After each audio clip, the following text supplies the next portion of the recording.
Welcome to Wayne's Old Time Radio Page channel. I'm Wayne, your host. These programs are brought to you by support of our listeners. You can give your support at Patreon or PayPal, either one. There's clickable links in the description below. Thanks for your support and enjoy the shows. It's time now for Johnny Dollar. This is Charlie Burton, Mr. Dollar. Oh, yes. Was hoping you'd come out of seclusion. Seclusion? I arrived in Ensenada at 4 o'clock this afternoon. It's now 10 p.m., and I still haven't been able to see the man I'm supposed to protect. I did not invite you here, Mr. Dollar. I do not need any protection. Well, my insurance company doesn't agree with you, and they've got $500,000 riding on your life. Look, my life has not been threatened. That note was a mere bit of buffoonery perpetrated by one of those nearest and dearest to me. Of those to whom I have unstintingly devoted my entire... Oh, knock it off, Burton. I know the good old lovable Charlie legend, and I've seen your TV show. Well, naturally. Look, are you going to talk to me, or do I wire my company to cancel your policy and notify your sponsor that you've refused to cooperate with us? Mr. Dollar, you may come down to my room in 10 minutes. I'll be there in an hour, Burton. You wait on me for a change.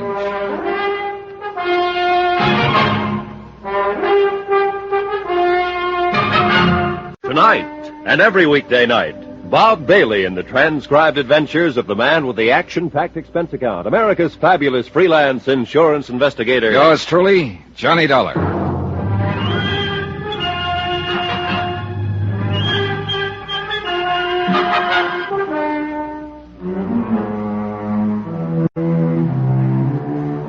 From Special Investigator Johnny Dollar, location Ensenada, Mexico. To the Home Office, Union States Casualty Company, Hartford, Connecticut. Assignment, The Laughing Matter. Expense account continued. Item 5, $1.40. Taxi from the hotel in the village to the Commandancia Police on Frente Avenue. I wanted a rundown of one of the maids at the hotel, a girl named Valena Morales. I'd seen her on the hotel terrace shortly after dark near Charlie Burton's room. Seen her arguing with some man who'd managed to slip away from me in the darkness. Captain Peral said he'd check with me later and politely avoided asking what it was all about. If he had, I couldn't have told him. The Charlie Burton comedy show was on location at Ensenada, Mexico, and Frank Maltz, the producer, had frantically phoned Hartford and claimed Burton's life had been threatened. Burton thought it was a practical joke. Maltz didn't know. Neither did I. But I was there to find out.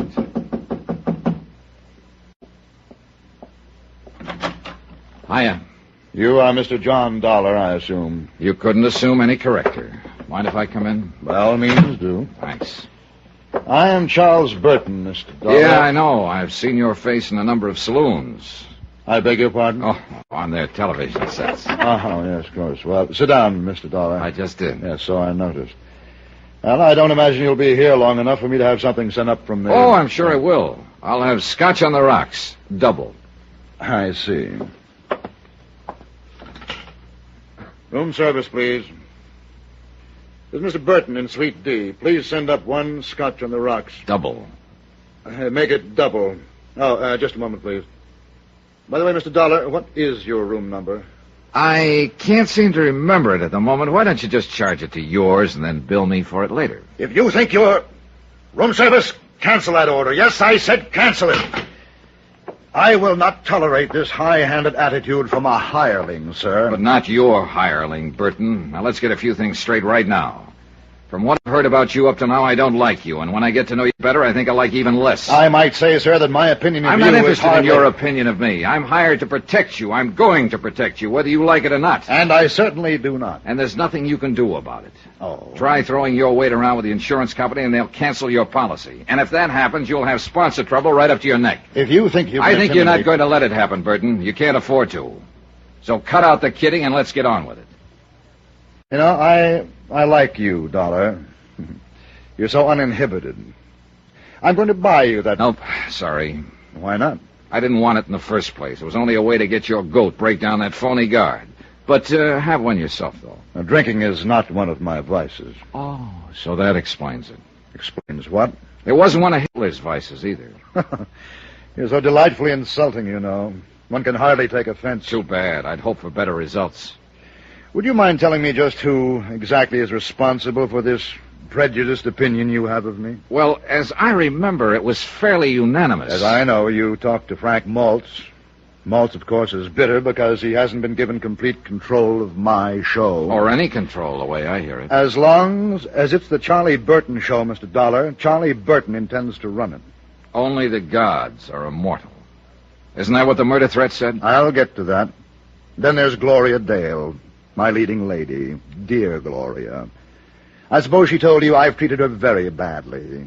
Practically forced her to sign a contract that pays her several $1,000s a week. A hideous fate, actually. It could be. And Al Schreiber? Did he mention the fact that I took him out of a 40-a-week burlesque house and taught him the subtleties of high-class, big-time comedy? Things that I had spent a lifetime perfecting. Look, Burton, if you're trying to convince me of your fine, sterling character, forget it. It's irrelevant. I'm here because... You're here because of that note, and that's exactly what I'm getting at. You think it was written by one of those three people, don't you? Right. Well, I agree with you. But you also take the threat seriously. I don't. Why not? Because not one of them has any reason to kill me. Yes, I know how they talk. They're underpaid, overworked. The boss is a tyrant. They hate him, the same old patter. And that kind of talk never leads to murder, Mr. Dollar. Yeah, you've got a point there, I guess. That note was pushed under my door yesterday as a crude attempt at a joke. Nothing else. Then Maltz lost his head and had you sent down here from Hartford. And the whole thing has become ridiculous. You may be right. Well... You sure you won't have that drink? No, thanks.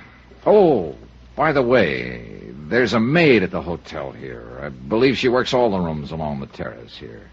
A small girl, very pretty, with short curly hair. Oh, yes, Valina. Well, you've noticed her then? Oh, quite. I find her utterly charming. Would you happen to know whether she's married? I really didn't bother to ask. Does it matter? Not to me, but it might to her husband. You are determined, aren't you?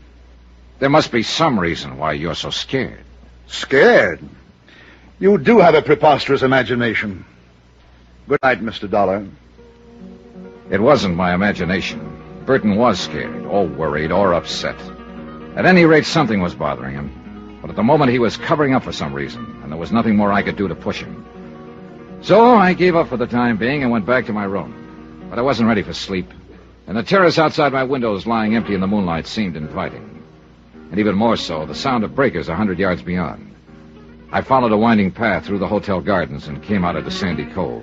And there I found her, Gloria Dale, sitting on the sea-worn rocks by the water's edge, with a bottle beside her, getting quietly drunk. You've discovered my guilty secret, Mr. Dollar, and I've only got one glass. It's that or the bottle. I'll share the glass with you, if it's all right. Sure. There you are. Thanks. Here's to the moon, people. They seem real close tonight, don't they? Yeah, they'll be dancing out there in the water by midnight. I think you're as crazy as I am. Crazier. You're not even in the same league. I'm glad you came. I go sort of nuts on moonlit nights by myself. Hey, what happened to Al? Weren't you two together? I sent him off to bed. He gets a little wearing sometimes.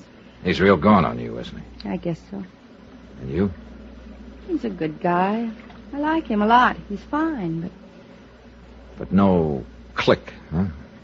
No click. Here's to better clicks. Hey, easy, kid. You're drinking it straight, you know. Help yourself. What are you trying to do to yourself, Gloria? Learn to forget. Forget the emptiness, the hollowness. There's nothing in me anymore. Except the hate, of course. There's plenty of hate. For Charlie Burton? For Charlie Burton. Do you hate him enough to kill him? You've always got your eye on the ball, haven't you, Mr. Dollar? More or less. Would you like to tell me about this emptiness? No, I don't think so. All right. Why not, though? It's the edge of the land and the edge of the sea.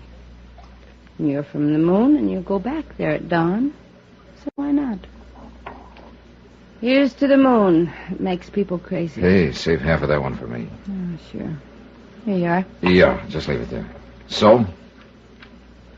Well, a year ago, my contract was up. And I was leaving the show. And I was about to be married. Jerry, his name was. And he's the only man I ever really loved. Uh-huh. Burton was furious. Said I was letting him down. I was ungrateful. But he couldn't stop me because my contract was up. And one morning I got a note from Jerry. Special delivery. We were through, it said. Why? No explanation. Just a cold, vicious note. That same morning, Jerry left town with a friend. Chartered a plane and went to Canada on a hunting trip. And you didn't find out the reason for it? Later, yes. At the time, I was hurt. I was terribly hurt. I signed a new contract and went on working. Months later, I got the story roundabout. What was it? A private detective, one of the crooked ones, had gone to Jerry with a complete report about me, supposedly. My private life, field reports, affidavits, statements, even photographs. A fake, the whole thing. But it convinced Jerry. You know who was behind it? I can guess. Sure. Good old, lovable Charlie Burton. He wanted to make sure I'd sign that contract. But when you did find out, why didn't you go to Jerry? I wish I could have. That hunting trip, the plane, it crashed. Jerry never came back. He was killed. It's crazy, huh? Oh, no, easy, sweet. Do I hate Charlie Burton enough to kill him? That's what you asked me, wasn't it? Sure, I hate him enough. 1,000 times enough. Only I haven't got the nerve. So what do? I drink. Gloria. The hotel. Help me get back there. Please, Johnny. Will you take me home? Love and hate, and the Black Sea Rocks, and a lunatic's moon at midnight. And no help on this earth for a wounded heart but time itself. A tide was rising now, and rising fast. And hidden by the darkness, a wave curled and broke. And time ran out. I lunged out of bed and fumbled in the blackness for my robe and slippers and gun. Yeah, who is it? Charlie Burton! Open up, hurry! Dollar, you've got to protect me. Somebody took a shot at me through my window from the terrace. Oh, it was probably just a crude, practical joke. Joke! Joke! This is no laughing matter. Don't you understand, Dollar? Somebody's out to kill me.